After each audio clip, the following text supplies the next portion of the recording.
Welcome to Ring the Damn Bell. With me, as always, is the guy that if it wasn't for him, I wouldn't even have this podcast. He is my best friend, my brother, the wrestling enthusiast, Mark. Also below, our brand new co-host, a gentleman who was in professional wrestling for over 30 years, so he's coming with a wealth of knowledge. He is a JT Storm. What's going on, gentlemen? Hey, fellas. Not a whole lot. Hey, with all that praise, what do you want, man? You're up to something. I got what do no we owe money. you? What do we owe you? You know what, Mark? This is why I'll give you a fucking compliment because it always get something back.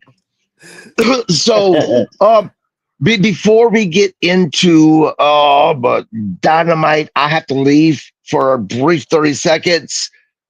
Mark, Kurt, you guys take it for a second. Mark, don't be talking no shit, man. This is a brand new guy. Do not start him with bad habits already. So I'll be right back, guys. Well, JT, why don't you give us a little background on you? Yeah. So my background is did some amateur wrestling junior high and high school. When I graduated from high school, went to the Monster Factory 2, which was run by Charlie Fulton. And Pretty Boy Larry Sharp, but Charlie Fulton ran that one up in Marion, Ohio. Then just traveled and did my craft for over 30 years. And now I work behind the scenes now that I'm physically retired from the business. Gotcha. So that's about it. That's it in a nutshell. When you brought up the Monster Factory, I couldn't think of who ran it, and then you said Larry Sharp or whatever. And I was like, oh, yeah. All right, there we go. Yeah. So thanks, guys, for taking that. Real quick, I want to talk about before we get into Wrestling Dynamite. So starting July 1st, we will have rang the last bell on Ring the Damn Bell. We are changing our name to Get Your Bell Wrong, the Wrestling Podcast, because when I originally named this podcast, I did a search to see if there was anyone who had Ring the Damn Bell copyrighted. There was no one, so I didn't think that there was another wrestling podcast named this. I mean, what are the chances? Well, come to find out, there is. They have like 50,000 followers or subscribers. So I started to hear from people. How I found out was we thought we subscribed to your channel, but it's another Ring the Damn Bell.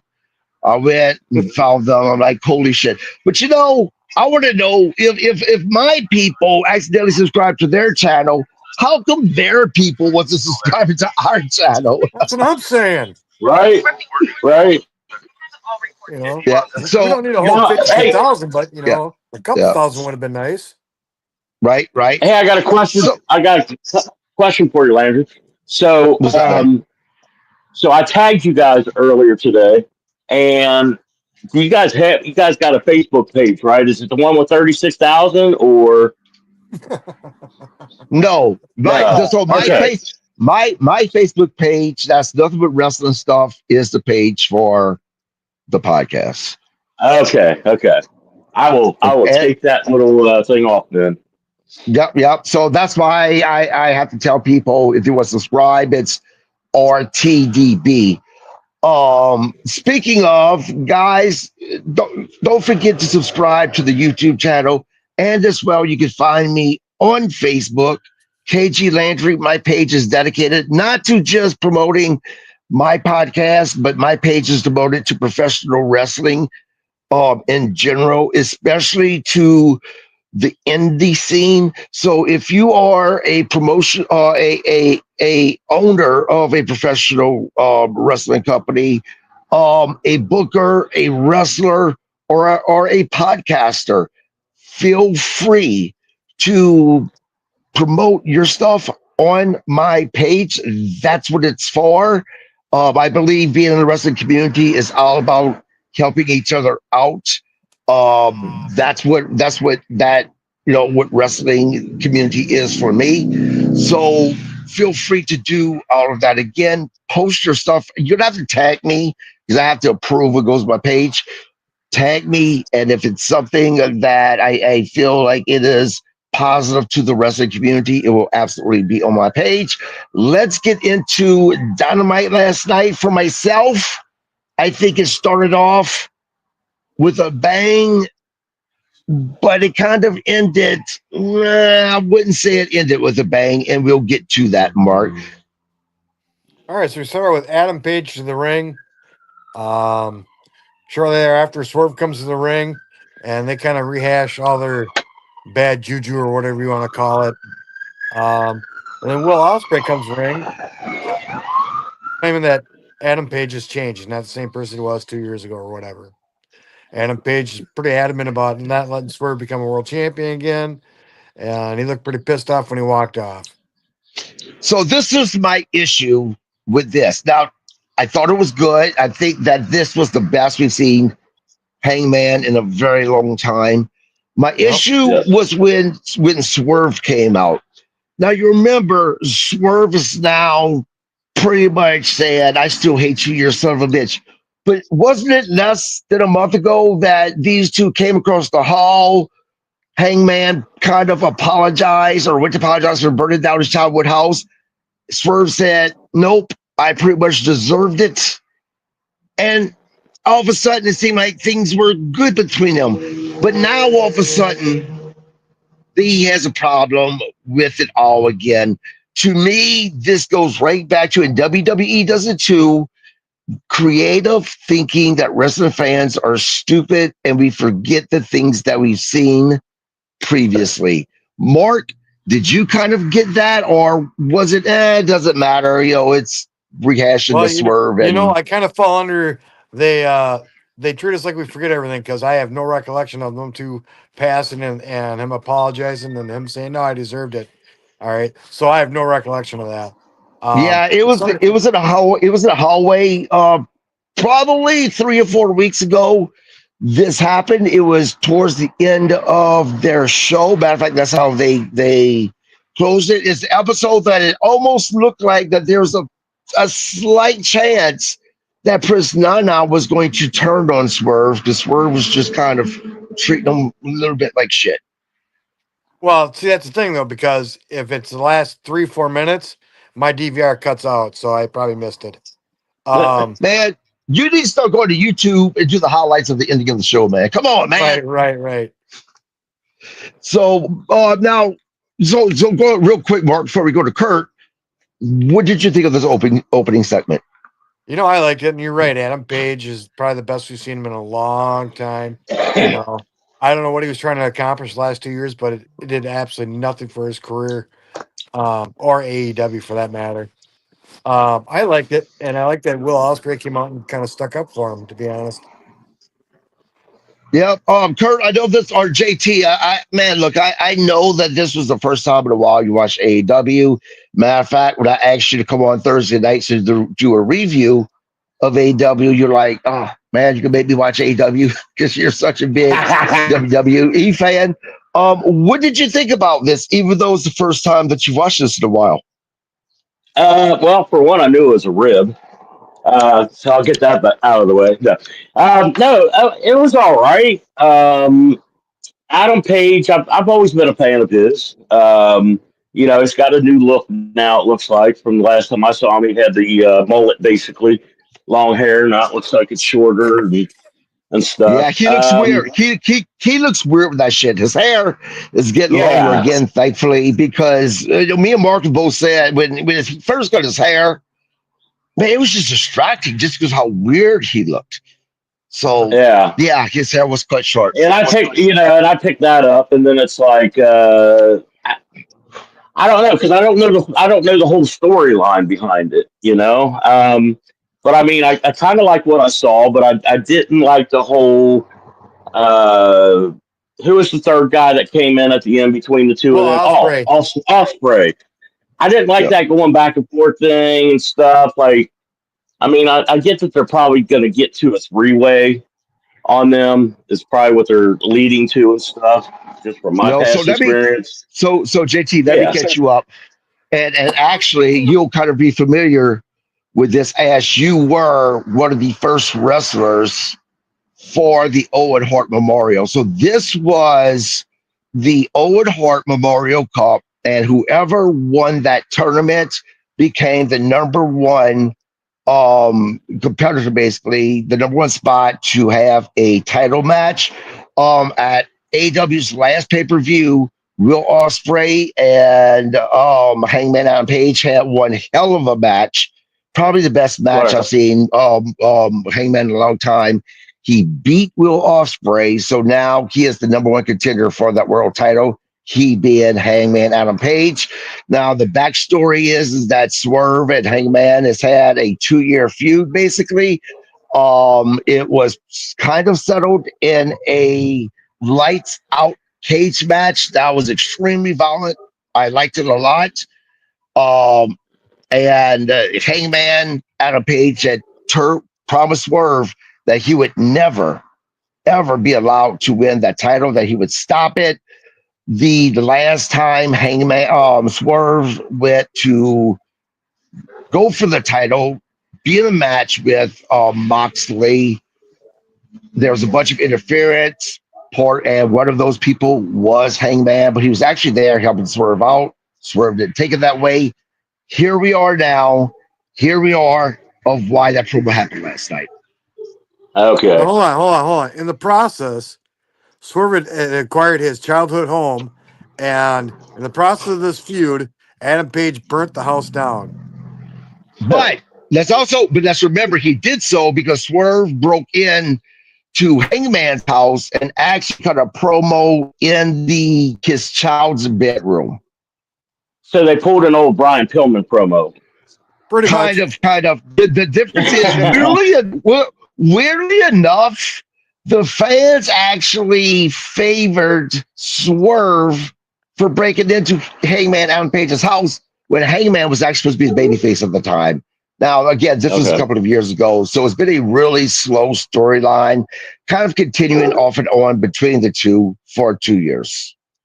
Yeah.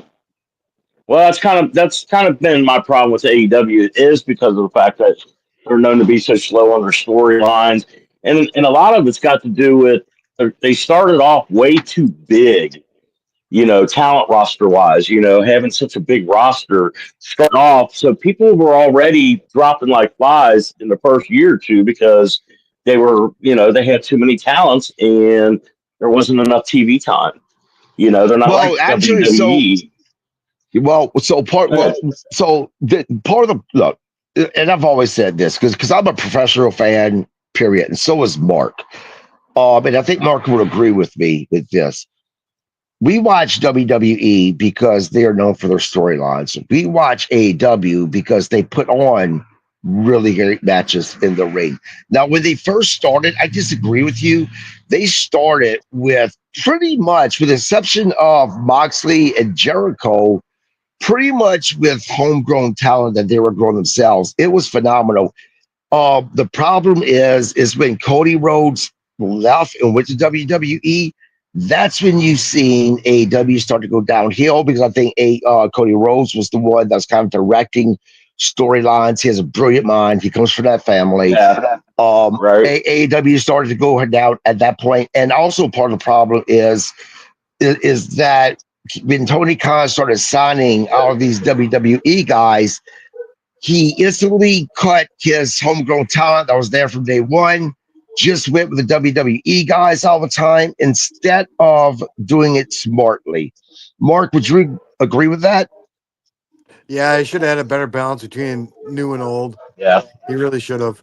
Yep. But yeah, once Cody left, I don't know if Cody was calling a lot of booking or whatever, but you could see, within 3 months that whoever was doing the job was no longer there.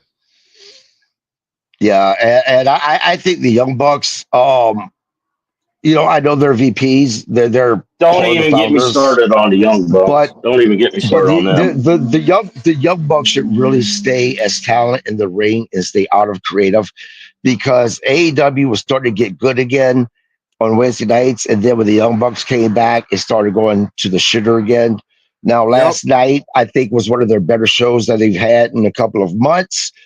But yeah, that was going on with that promo. Let's go on to the next match because at this point, it's pretty much easy to follow with all the backstory. All right, so next we go to the Death Riders versus Willow, Briscoe, and Speedball. Now, with Willow, I can understand. Briscoe, I don't understand. Speedball, I definitely understand because there's no history between them two and the Death Riders. Well, with Briscoe, there is a little bit, but to me, this match was just totally unnecessary.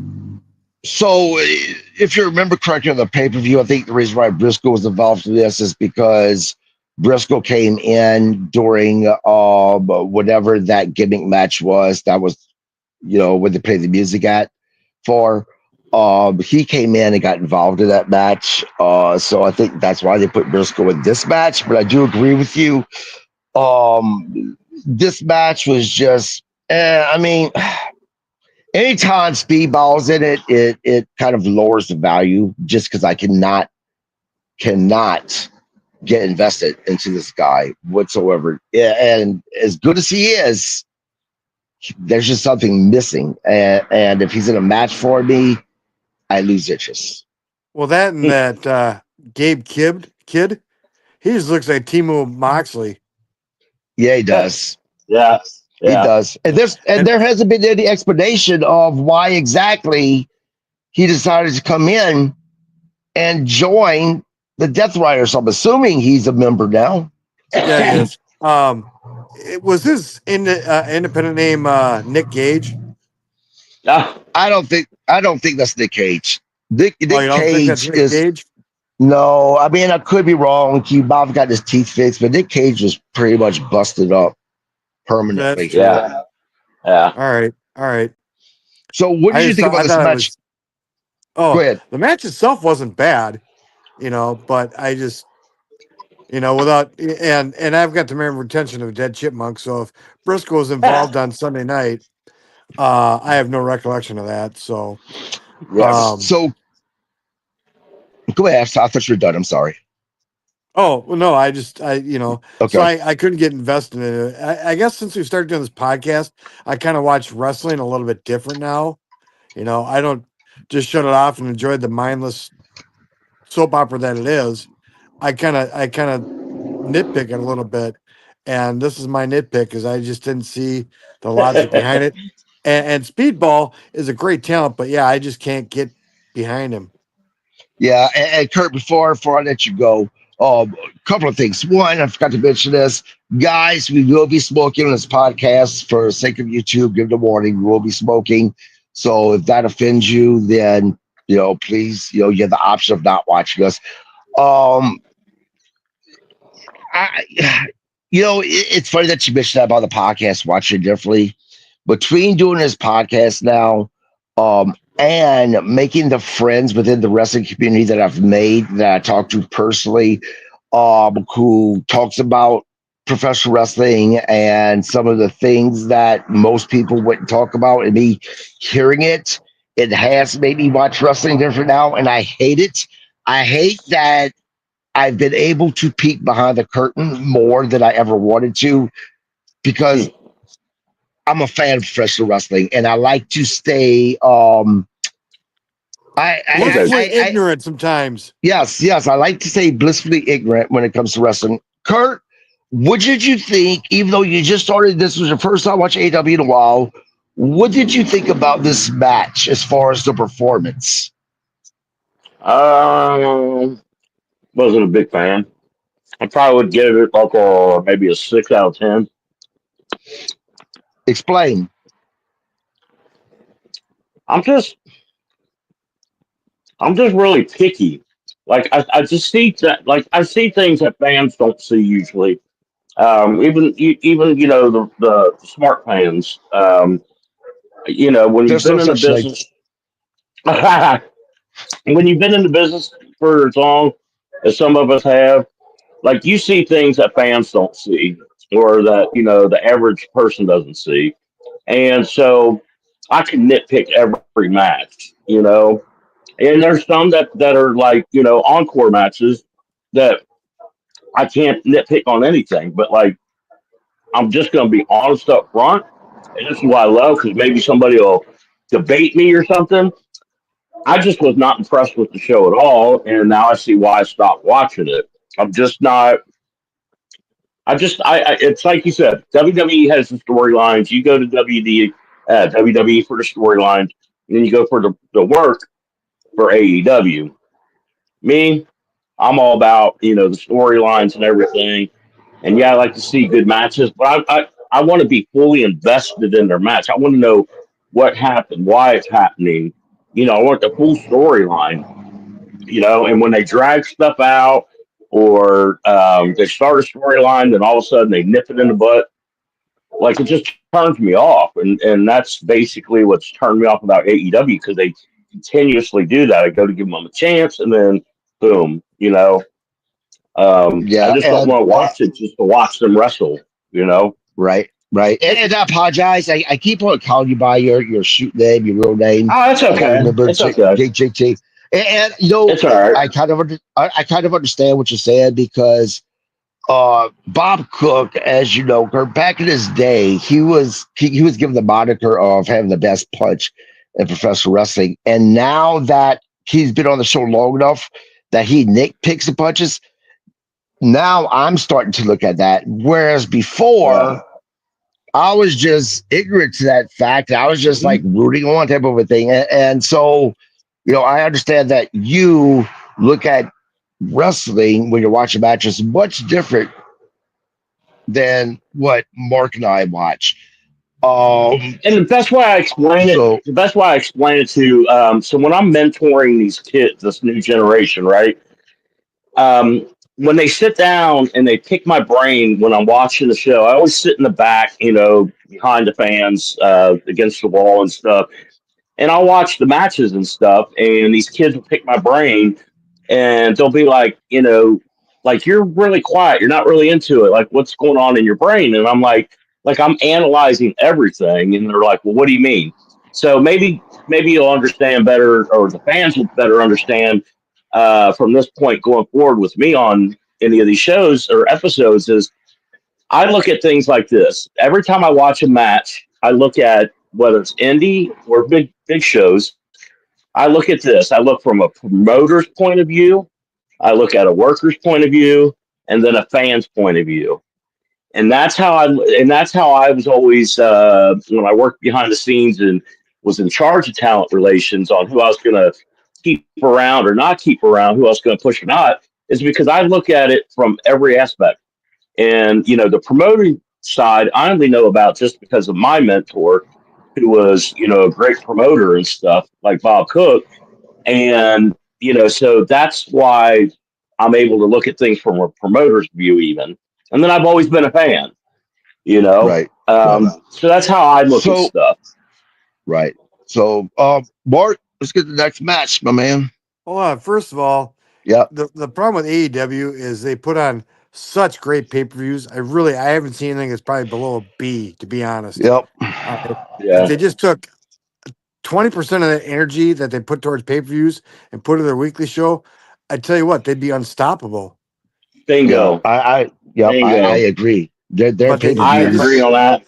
they don't want to You hit the invest nail. that effort or something. They don't want to invest that They're getting get up and lazy. go. They're Yeah, getting Because look, lazy. absolutely. So because look, I'll be honest with you. I enjoy AEW's pay per views more times than not. More than I like WWE's PLEs. I really, really do. They're more exciting. Their matches are better. I think they have more matches.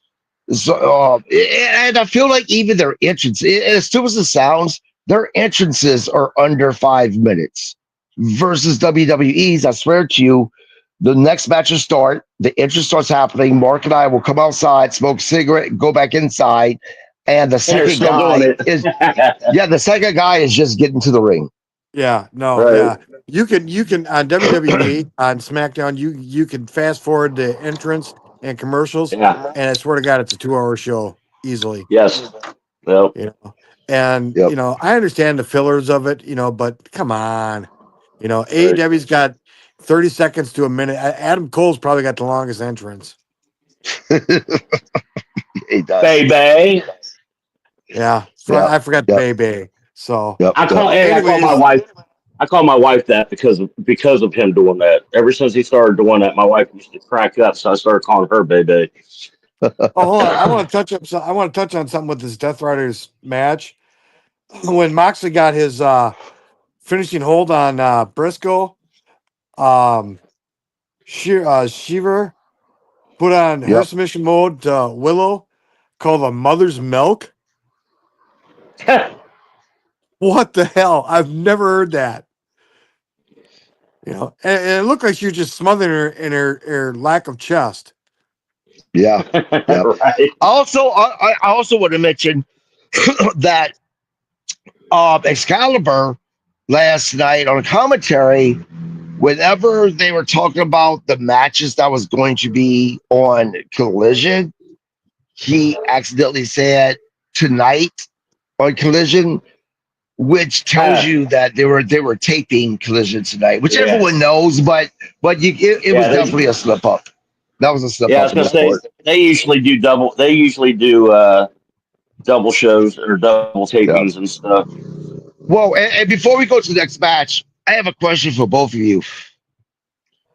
So I think it's next Wednesday. Yeah, I think it's this coming Wednesday that their show is going to be 4 hours long. What the Whoa. fuck? I missed that. Yeah, Well, that's it's so they can before. get all their. That means all their talent will finally get on the show. Well, it's a special event. It's fire something or the other. And yeah, 4 hours long. Now, I did catch they said on max 4 hours. So I don't know if it's only going to be 2 hours on TBS. And if you were to watch the other 2 hours, it's going to be on max. But Right. definitely is going to be 4 hours. And man, that's way too long for a weekly show. I mean, there's going to be so much fillers. Yeah. Like and see, that's one of my nagging things about WWE is now they're doing these 2-day pay-per-views, and I just don't like that, because it just seems like it just drags on and drags on. Seems like it's a never-ending thing. For WrestleMania, I can buy it, but for SummerSlam and Survivor Series and all other junk, I can't do it. Right. It's just too much. Oh, and I wanted to mention something real quick, guys, before I forget, because my memory's always bad, thanks to all these concussions. So I do agree with you about the matches with the talent. They put on good matches. And the reason why I'm bringing this up is because I personally know one of the agents back there, and he is a student of the game. I remember when me and him traveled together, and I saw something in him. That's Chris Hero, and he's an agent behind. And man, I mean, if anybody can help, the new generation put stuff together, make sense of stuff, it's definitely that man. Is he with AEW or WWE? No, he's with AEW. AEW. Yep, AEW. Well, now that you are a part of the podcast, some of these guys. I expect you to be doing some phone calls. Oh, you already know, man. I've already gotten permission from some of them. So I mean, you already know. Help a brother out kind of. That was kind of a poor help a brother out sort of thing. There. Hey man, look, man. When you're trying to be a successful podcast, you do what you got to do. You can't be shy. Which, by the way, and we'll get to the next match next. We have 173 subscribers, so I want to thank the new subscribers for subscribing to our podcast. I have a lot of great guests coming on the podcast. Share and like. Yep. On tomorrow, I have Terry Zeller, who was former WWE.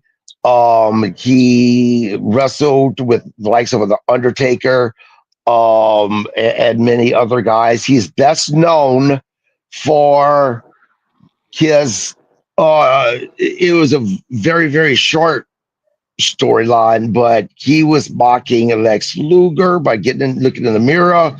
And of course, Lex Luger squashed him in their match, but nonetheless, very nice guy, friend of mine, great guy. We will be talking about his career, but very much like Monday nights, I'm expecting the podcast to go a little bit off rails. So, but that is Friday. That is Friday at 7 o'clock that he's be on the podcast. So next match, Mark. Actually, we go to the Hurt Syndicate backstage. Oh, And again, they've got a great mouthpiece in MVP, and then they add another mouthpiece to MGF. You know, it's like, well, you're just shooting yourself in the foot. But anyways, bottom line is they're looking for more gold. He's looking for his Triple B belt back. Yep. yeah. As much as I like MJF, man, he just does not fit in with this group at all. I Not with hope that this is Kmart looking suit he's got on. well, and I hope this is a very short-lived storyline. Um, that's going to have them or MJF turning on them, which I'm suspecting because at the end of this, I'm sure that the Hurt Syndicate will definitely be somewhat of the faces. I think they'll always be anti-heroes, but MJF will definitely be that heel. No, I think they're going to turn on him, actually. You think so? I do, because at one point, 2 weeks ago or whatnot, or 3 weeks ago, MVP says, well, you know, if it doesn't work out, we know what to do with him, or something along that lines. Right. But let me ask you this question though, guys. So wouldn't that put the Hurt Syndicate in the bad light in MJF in that babyface light? Yeah, it would. Yeah, I mean, look, MJF could definitely get over as a babyface, but he's so much better as that heel. When he had that babyface run, I was enjoying it, but I was also really missing heel MJF. Yeah. Well, the thing with Like him, though, go ahead. No, go ahead. The thing with MJF is he's only a face for like a week and a half, and then he starts with his own antics again. And you know, the crowd loves him regardless of what he is. You know, a face or a heel. Yeah, You know? and before and JT, real quick, my man. So the only reason why I think that it worked him being a face last time was because he was in with Adam Cole, and they're both were doing some really good comical things that made us laugh. So we haven't really seen him as a baby face by himself, you know, without having some type of a storyline with him and a partner. So I don't know. We'll see what's going to happen. Kurt, are you familiar with MJF? If so, what do you think of him? Oh yeah. What do you think? What do you think of the Hurt Syndicate, aka the Hurt Locker from WWF or WWE, being on AEW? So I did get to see a couple weeks. I think it was a couple weeks ago. So my nephew that comes over here, he's 9. He loves AEW to death. So when he's watching, I'm usually busy doing something else. But I definitely know who MJF is. Love his gimmick. You know, even when he plays it out with the fans when autograph signs, how he signs stuff and then throws it. I love that. That's keeping kayfabe alive. That's just it keeps you looking like a dick. So it keeps your character. It's just, I think it's brilliant. But what would make sense to me, knowing what's going on, he's basically begging, trying to get in with those guys, and then they kept, no, and this and that. Well, then when he's in, so what they need to do is, in my opinion, what they should do, or how they should end it, is MJF turn on them and be like, look, I gave you all a chance. You guys kept ducking me, or you wouldn't give me an opportunity. So I played you guys. I played you guys as the fool. And then, that's why I turned on you, kind of deal. So he kind of gets his revenge. I mean, that's just one way you could go with it. Well, honestly, what I think is going to happen is, and this is just me, I guess, fantasy booking, is that once MJF finally gets the opportunity to go after the world championship, somehow, some way, the Hurt Syndicate is going to accidentally cost him that match. and that's going to be the beginning of him turning on them. But That would be good. Mark, That would be but good. Mark could also be right as well with him saying the Hurt Syndicate actually turning on him. So Yeah. we'll Well, see, I guess. I can just hear him going, "Well, hello, we hurt people. Didn't you understand that?" You know. At the same time, Mark, you got like the other way that I'm looking at it too is if the Hurt Syndicate turned on him, the fans already expect that because of the Right. fact that they were so adamant about bringing him on that they would expect that. They wouldn't expect, MJF to turn on them and then be like, "Oh, I turned on you because you guys thought I was a joke," you know. And so Yeah, the joke's on you. I led you to believe. I led the cattle to the water. You know, yeah. You know, to be I those honest, kind of I wouldn't mind seeing MJF against either Bobby Lashley or Benjamin right, Shelton, just to see right. how he yeah, conducts himself with them guys. You know. Well, Mark, that's what I was just about to say. They've already, from the very beginning, planted seeds with MJF and Bobby Lashley kind of having a little bit of the heat with one another. I can foresee them planting MJF as a guy that's starting to get in Shelton Benjamin's ear about Bobby Lashley. It coming down to them. It seems like they're about to keep Bobby Lashley off the team. And then what happens is the Hurt Syndicate says, "Fuck you, MJF," and they beat him down. So that's another way that we can see this go down. But again, yeah, we can say all the things that we think may happen. We won't know until it actually happens. So next yeah. match, my friend. Oops.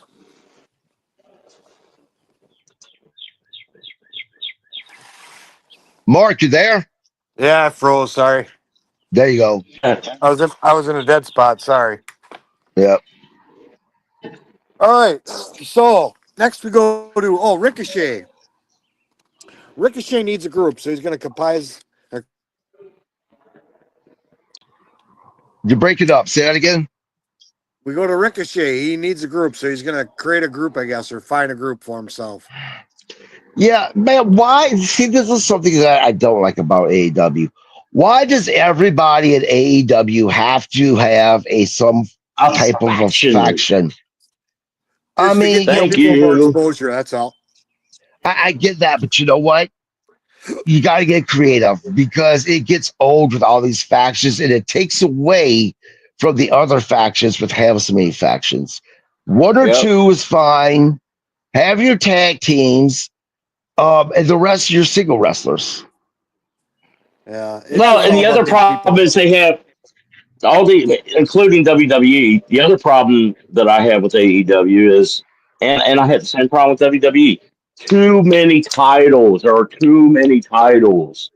There should be your tag title, your heavyweight, your intercontinental or your cruiserweight kind of deal, and that's it. And your women's.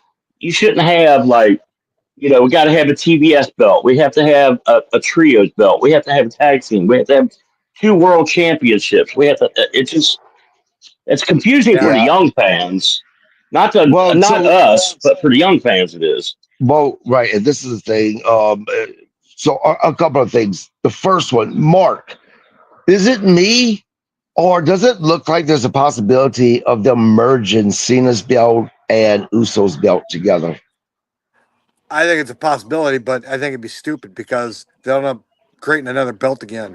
Because you got to have one for Raw, one for SmackDown. So yeah, it does look like they're going to try and merge them, but Yep, you know, yep, it'd just be an excuse to have a tournament to crown a new world champion.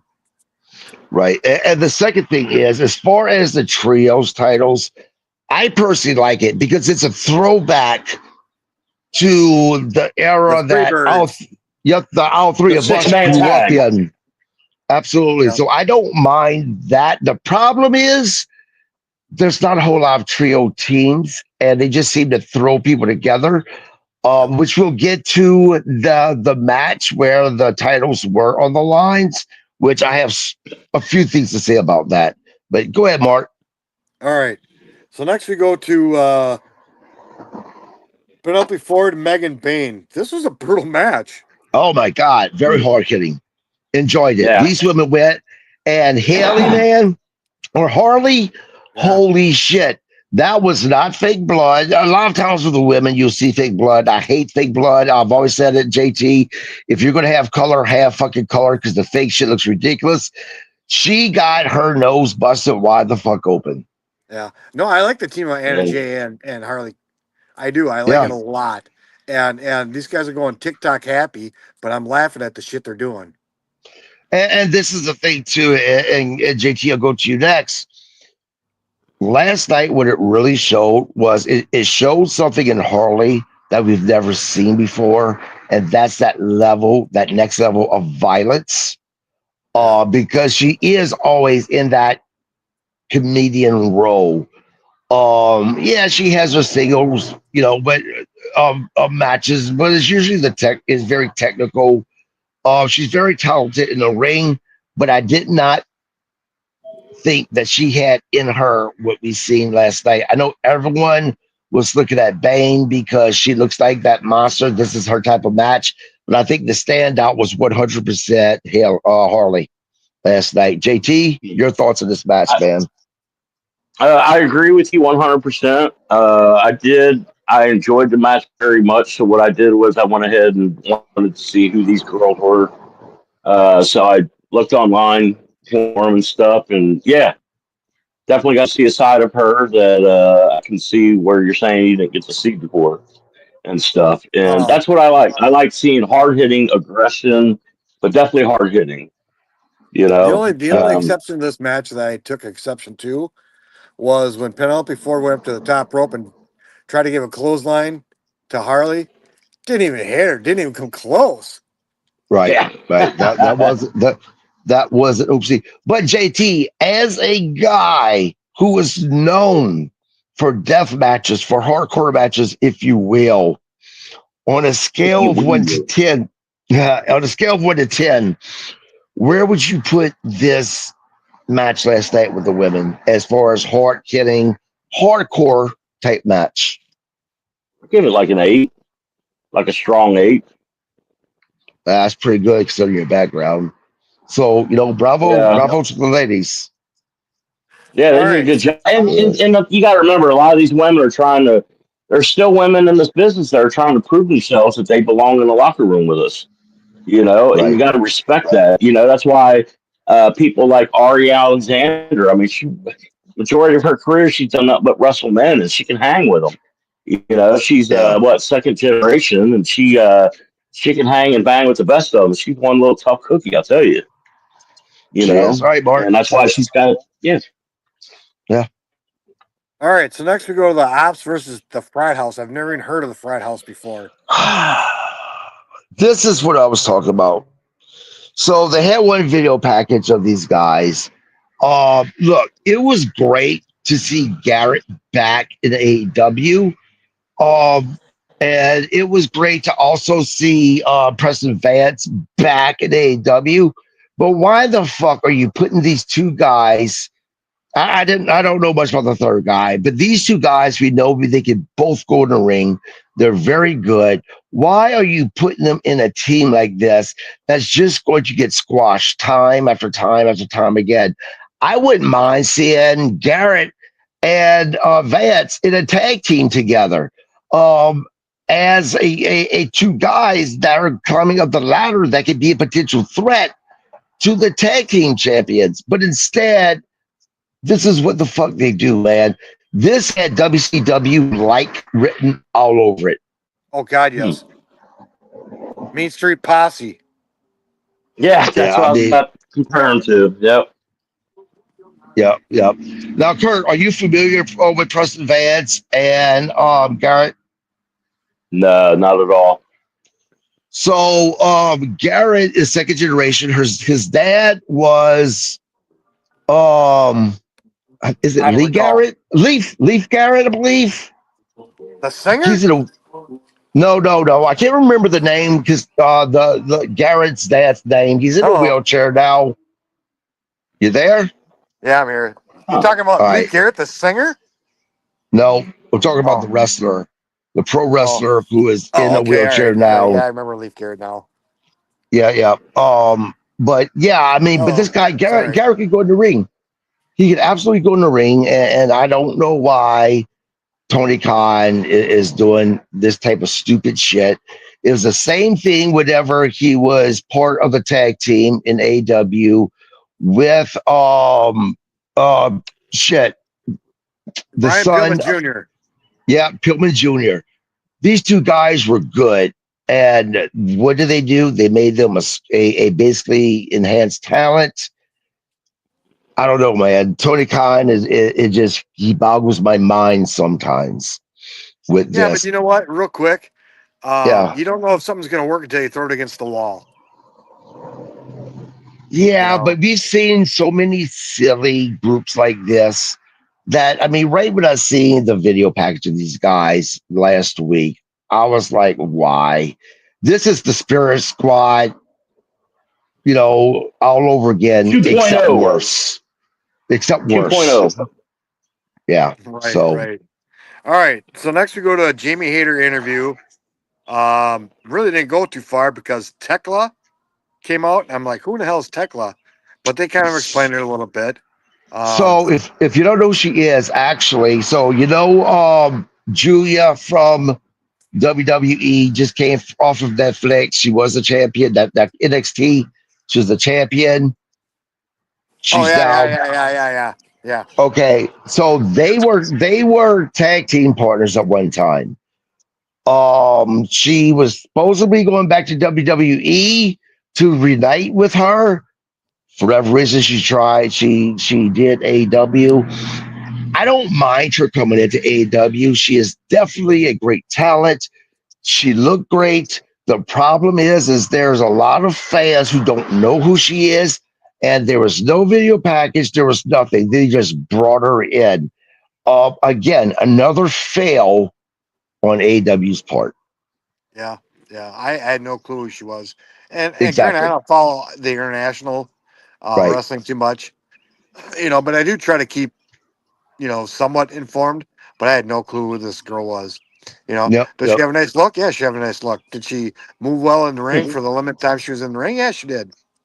Do I look forward to seeing her again? Yeah, I do. Yep. JT, man, what did you think of her? Are you familiar with her? No, no. I gotta be honest, I'm not familiar with her neither. Yeah. So I mean, Yeah. like, I'm gonna have to like this weekend. I'm sorry that I'm not doing so well on this show. I'll Yeah. do better next week if I have enough time to definitely find out all the characters and all the storylines and stuff. Yeah. And Well, JT, don't I JT like to don't be informed. yeah. So JT, don't apologize Yeah. because, like Mark said, he had no idea who she was. You could tell by the fans' reactions. The majority of the fans there, the live audience, they didn't know who the fuck she was. And the Okay. only reason I knew who she was right away. I went and looked her up because I knew I had to do this podcast as the host. Yeah. So Okay. All Hey, and right. by the So way, guys, the guy's name is Garrett Dillon. yeah, He was the one whose his dad, his name is Garrett Dillon, and he signed with WWE, was with Florida Championship Wrestling, which was owned by my mentor. Yeah, so apparently that's him. yep, yep. all right. All right. So next we go to a vignette of Mystico. Is that Sin Cara? Mystica, Yeah, you know what? I've heard it was. It yeah, sure it looks is. like him. You Yeah, know. Yeah. it's the legit one. It's the real guy. Okay. Well, they're really hyping him up, and I see they're really plugging CMLL. Because they lost out with the other promotion, WWE. Penta. Yeah. Yeah. Yep. All right. So the next we go to Kyle Fletcher versus Adam Cole. This was a decent match, to be Yes. honest. Anything with Adam Cole is decent. Yeah, yeah, it is. Yep. Yep. Unfortunately, he needs that 15 pounds of beef on him too, though. Well, it's because Yeah. he lost so much damn weight, and it just so happens he lost all that weight right when him and Britt Breaker broke up. So I don't care what anyone says. I think the way he lost was because of that those however long it took for him to grieve the end of that relationship. He needs to put it back on though, because and he doesn't need to put a whole lot on him, but he needs to do something because he's way too thin right now. Yeah, he is. Yeah. All right. So at the end of that match, there was a lot of interference in that match. At the end of the match, uh, Brody King came out, and apparently he had a match with Josh Alexander afterwards. Uh, so we'll go right into that. Brody King versus Josh Alexander. I think anytime you got a guy the size of Brody King versus a guy of Josh Alexander, I think it should be a squash match. Yeah, but Josh Alexander, man, he is so damn talented, and that was a gnarly cut that he had last night. But it still needs to make But sense. yeah, Like my old partner Hoppy was talking last night. Like I was talking. Remember yeah, how he was bringing up how I used to get on him. He's 160 pounds and he's going against 6'4", 350 240, pound 280. guys. Yeah, and it's like and you're beating the crap out of this guy. Well, now you're killing the big man's gimmick. If you're getting a lot in, and it's like Mark said, it should have been a squash match. yeah. I disagree, and I'll tell you why. I do agree that, and more times than not, guys that are small against bigger guys should be squash matches. But there are certain smaller guys that you can see them going up against bigger guys because of the talent of that smaller guy. And Alexander, he has that talent. He could go in the ring. Yeah. He is a legit fighter. So this didn't bother me so much. Now, it would have bugged me if Brody would have lost, but he got the win. I thought it was a good match. It served its purpose. Yeah. All right, we'll leave it at that. Love it. All right, so then we got to wrap up the show. We got Monet coming to the ring. Tony Storm soon to follow. Monet spewing her hype. And this is what I don't like. And she's doing her job. I don't like her spewing her hype. Saying that she's somebody special. Yeah, she's good in the ring, but she's not fabulous in the ring. She has improved greatly over since she left WWE, but she's got to tone it back just a hair because I think she believes her own peace pipe.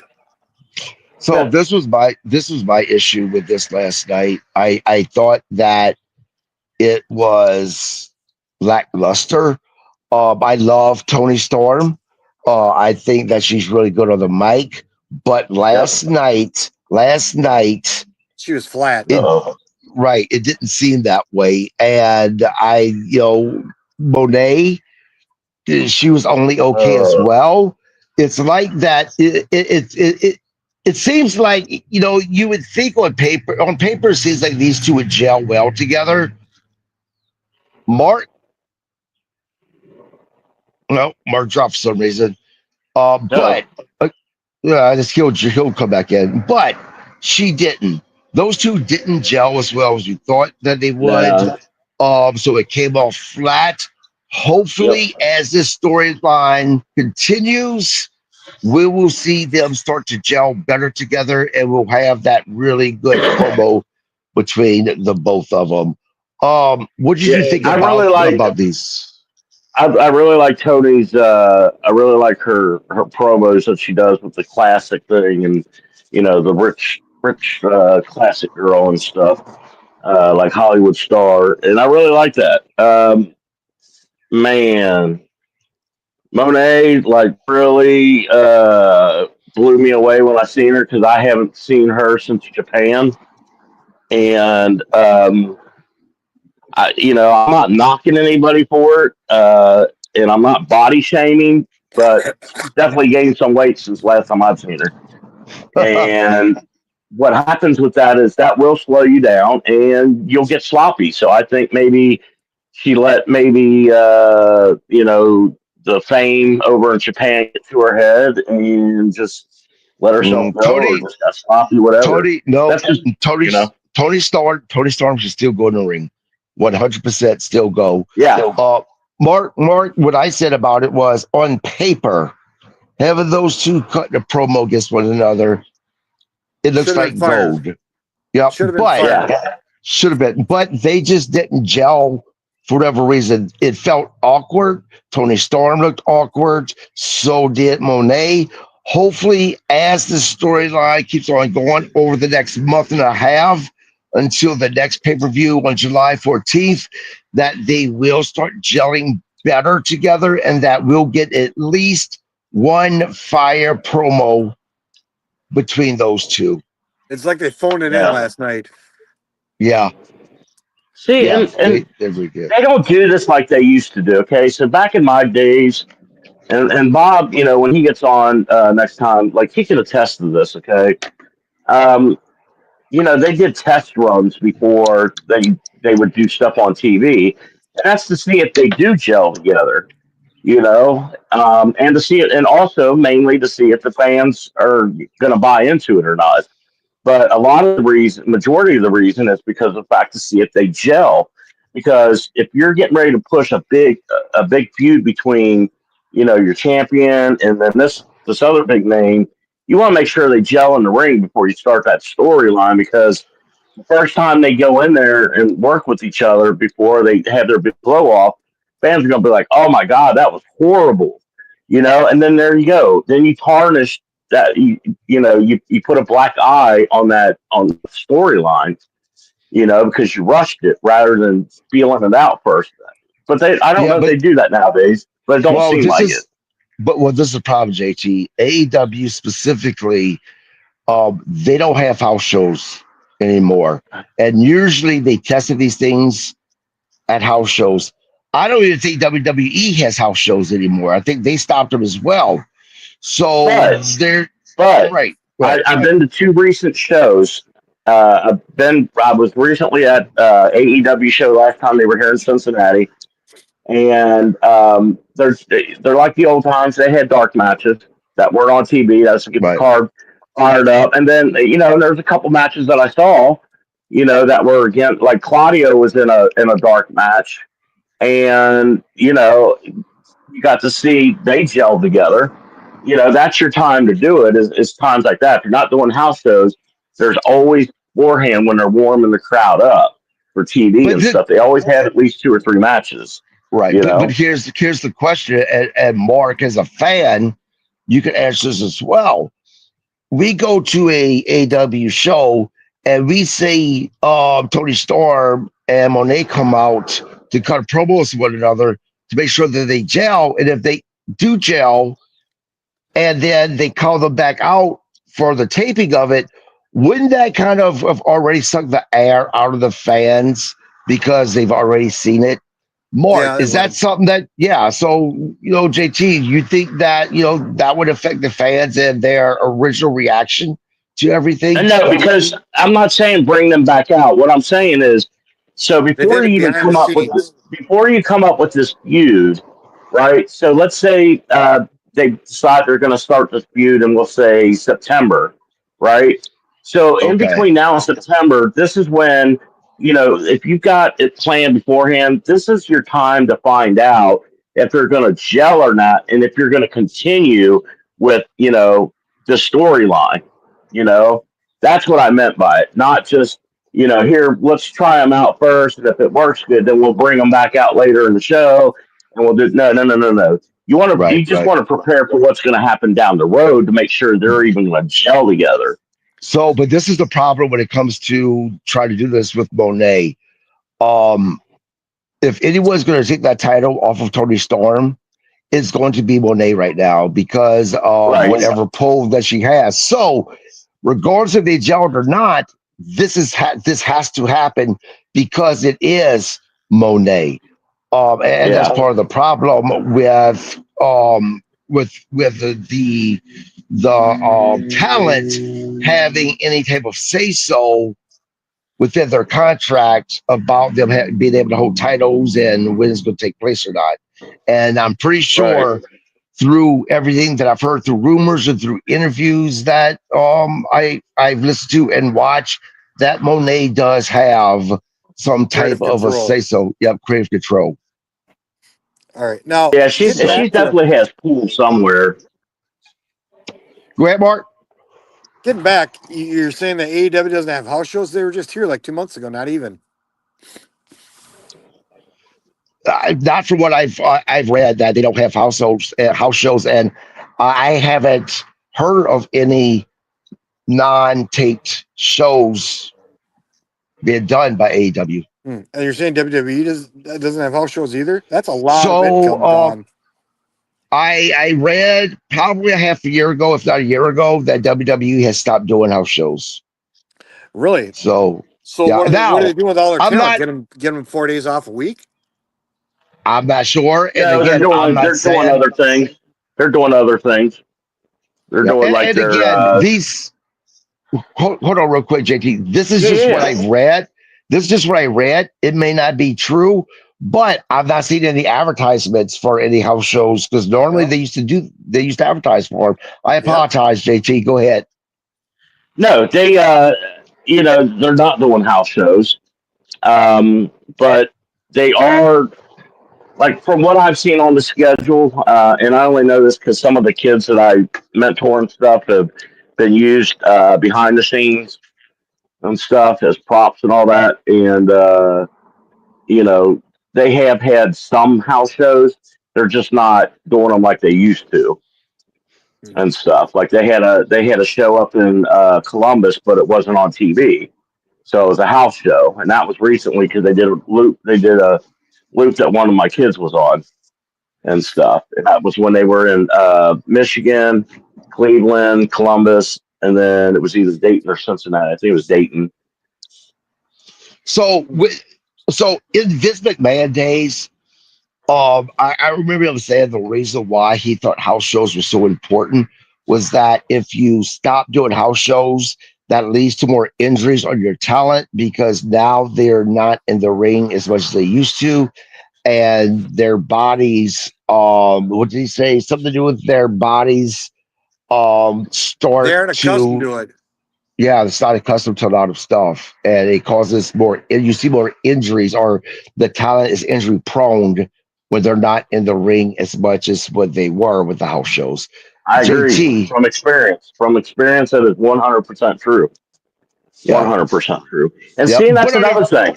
Now, see, that's what WWE does too. Now, WWE is known for doing that. They test stuff before they put it on TV. I mean, that's a known fact that WWE does it. Well, right. So, but on the flip side of that, not having house shows gives your talent a little bit more time with their families, which makes them happier, right? So, which is what I wish I had back in my day. Yeah, but they're still doing promos and stuff. They're still hitting radios and everything else. Meet and greets and sponsorship stuff like cricket video and all, or cricket phones. Yeah. So I mean, I'm sure the schedules aren't as hectic, but right. And they're not. Right. They got more time at home, that's for sure. Yeah. So, but that is the review for Wednesday Night Dynamite. All in all, I'd give them a B-. Mark? Yeah, I'd probably go B-. I'll go C-. Hey, Landry, I do have a question for you. Sure. In case I was confused with it. So was it this show that also had FTR on it where they were going off and... No, FTR was... Yeah. Was that the last show then? It was the last show last week that happened. Okay. And then we had the pay-per-view. This was the show coming off their pay-per-view. But because I caught that show too. Because I was like, this is great. This is great. Yeah. But anyway, like I said, that is the recap. Join me tomorrow. Join me tomorrow for my interview with Terry Zeller. I'm really excited about that. That's at 7 p.m. Central. Other than that, just subscribe to our YouTube channel, guys. I really appreciate the support. Thank you all for who have supported us, who watches our tiny little podcast. I have some exciting guests coming on in the next few weeks. Actually, JT, anything to close out the show? Well, I'm hoping one of your guests is going to be a former ECW, WCW, and WWE superstar. And you know who Who's I'm that? talking about. But we'll keep that kayfabe for right now. I yeah, I can't think of it. I had so many guests on the show, but you I can. think you know who I'm talking about. Don't worry about it. Yeah, you can send me a text. But Hey, but Mark, if there's one thing I do want to say, one thing I'm always going to end anything with that I'm on is one thing Charlie always said: be humble and remember where you came from. absolutely. And on that Mark, or that note, Mark, what do you got to say, brother? Well, first of all, don't forget to subscribe to our new podcast in July. And second of all, ring the damn bell. Ring that bell real quick. The new podcast is to be the same channel, just different name, same group of idiots. You guys have a great night. I'll see you back with that interview with Terry Zeller tomorrow, 7 p.m. Central. Thank you, guys. Yep. Thanks, guys.